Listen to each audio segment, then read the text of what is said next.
vous allez bien. Aujourd'hui, on va préparer des gâteaux marocains à base de semoule et noix de coco.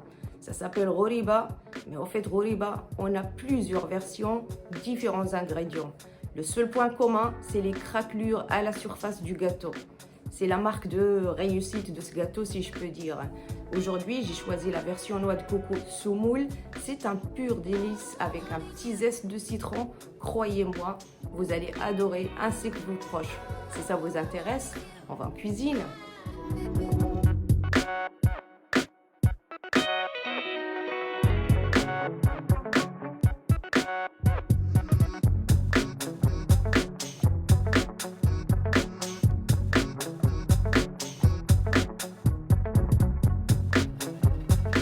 Alors mes loulous, voici nos ingrédients pour notre petit gâteau marocain à base de noix de coco et semoule. Donc ce qu'on appelle au Maroc Ghoriba à la noix de coco. Donc bien sûr, on aura besoin de 250 g de noix de coco, 120 g de semoule extra fine, 120 ml d'huile de table, c'est l'huile de cuisson, maïs ou tournesol, c'est à vous de voir, 100 g de sucre. Vous pouvez mettre 120 g, mais puisqu'on va enrober nos gâteaux dans le sucre glace, donc j'ai mis que 100 g. Donc sucre, c'est question de goût.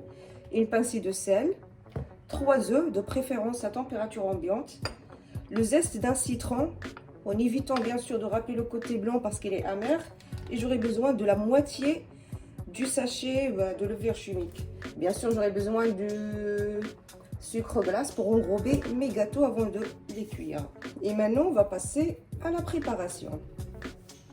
Donc, dans un saladier, on va mettre nos œufs.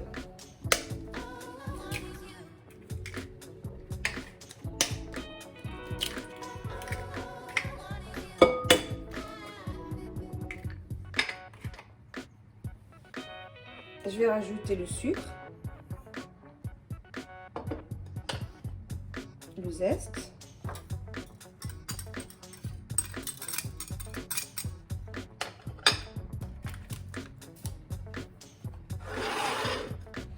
et je viens mélanger le tout.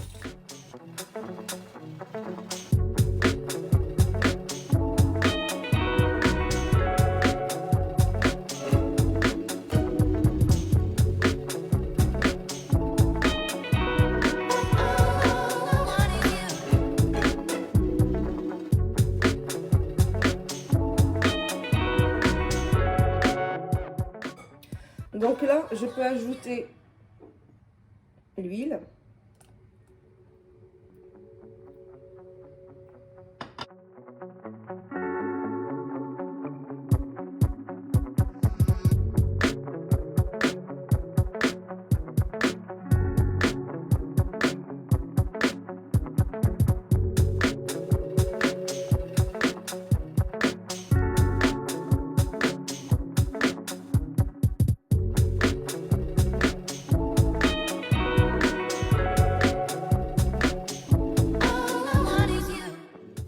Donc là, je vais ajouter ma noix de coco. Je peux ajouter tout d'un seul coup.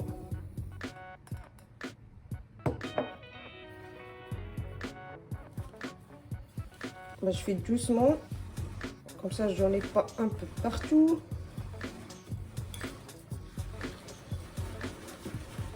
Vous pouvez utiliser la main aussi, ou le fouet comme vous voulez. Donc là, je vais utiliser ma main, c'est plus pratique, je trouve, quand on ajoute la noix de coco et la semoule après.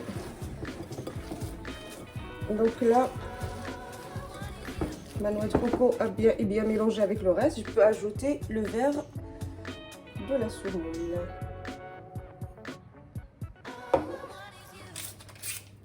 Donc après la semoule, je vais ajouter la moitié. Que la moitié, j'ai pas besoin du sachet entier. Une pincée de sel.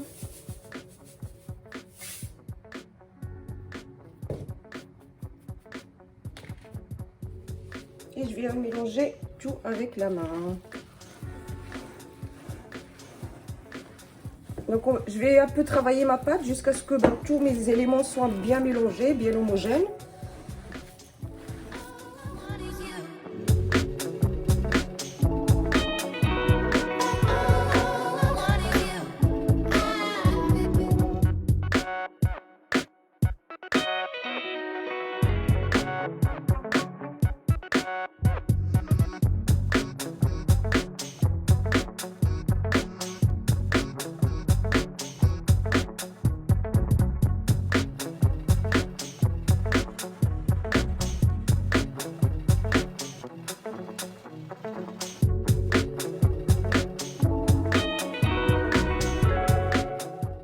là, j'ai travaillé ma pâte pendant presque 5 minutes. Donc j'avais juste besoin que mes éléments soient bien homogènes et bien mélangés entre eux.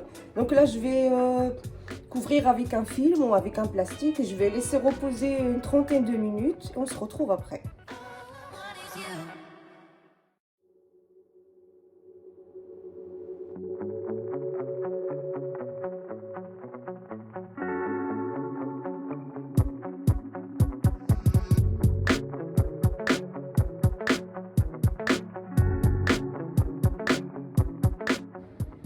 Donc l'ami loulou, notre demi-heure est passée. Maintenant, on va commencer à confectionner nos petits gâteaux.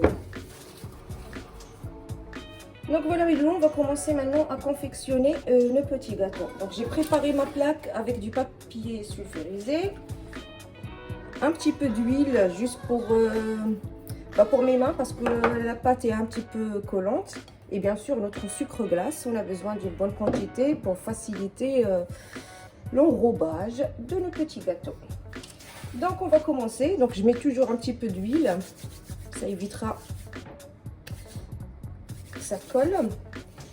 Alors, pour la taille, c'est à vous de voir. Si vous voulez des gros gâteaux, des petits gâteaux, des gâteaux moyens, c'est à vous de voir. Donc, je vais essayer de faire des petites boules. Et je mettrai directement dans mon sucre glace. On va essayer de mettre la même taille, comme ça pour la cuisson, on aura une cuisson homogène.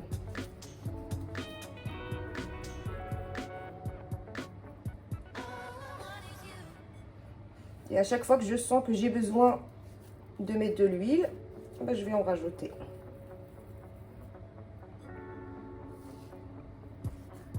Donc pour faciliter de faire des petites boules, on appuie un peu comme ça et après on peut faire nos petits boules.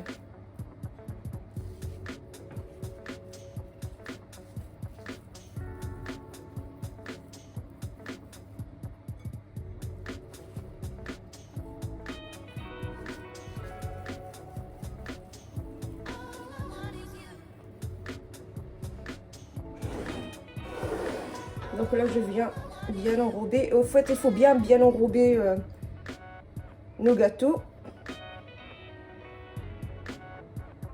Donc on fois les prend comme ça, on n'a pas besoin d'appuyer dessus, on va les poser directement dans la plaque.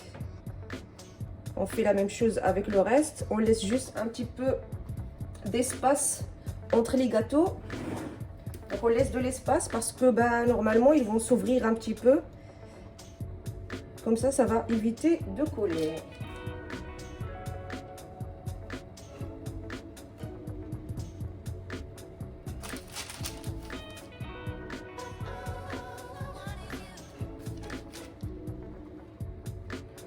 Moi, je vais continuer jusqu'à la confection de toute ma pâte. Et on se retrouve après.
Donc là, j'ai rempli ma plaque. Je vais la mettre au four. Normalement, ça prend une quinzaine de minutes. Mais on va rester vigilant et checker tout le temps. Donc normalement, ça va pas être très doré, mais on aura des petites craquelures sur la surface. Donc je vais vous montrer une fois c'est cuit.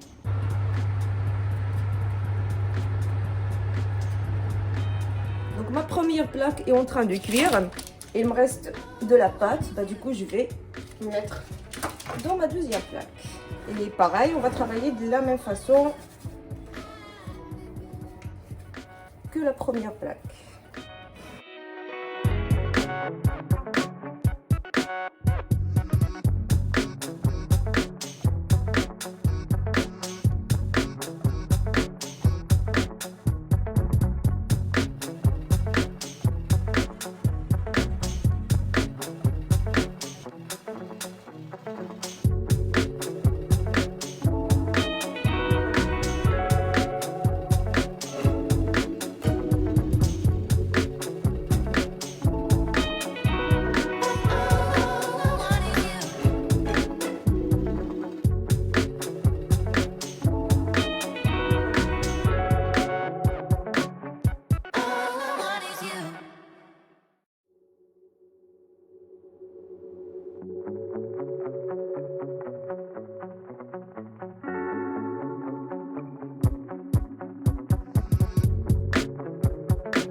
Donc ma première plaque est en cours de cuisson, la deuxième en attente bien sûr.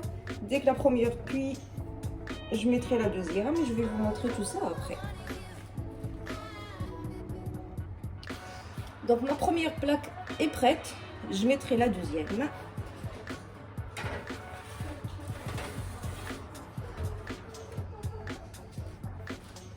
Donc voilà, c'est un peu doré, c'est très chaud. C'est chaud. Donc on va attendre que ça refroidisse et on se retrouve après pour le résultat final. Donc voilà, ma deuxième plaque est prête, elle est bien cuite. Donc voilà ce que ça donne.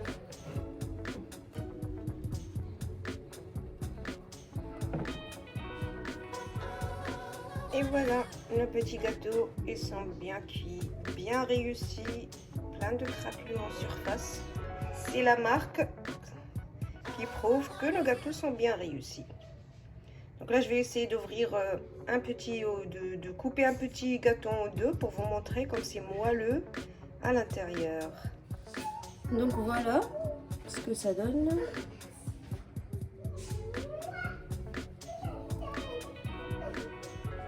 C'est légèrement croquant à l'extérieur, mais bien moelleux à l'intérieur. Et ça sent hyper bon, noix de coco et le citron. Donc j'espère que vous avez aimé ma recette, que vous allez surtout l'essayer chez vous. Plein de petits pouces, abonnez-vous si vous n'êtes toujours pas abonné. Laissez-moi des commentaires si vous avez des questions. C'est toujours agréable de lire vos commentaires et vos remarques. Moi, je vous dis à la prochaine recette.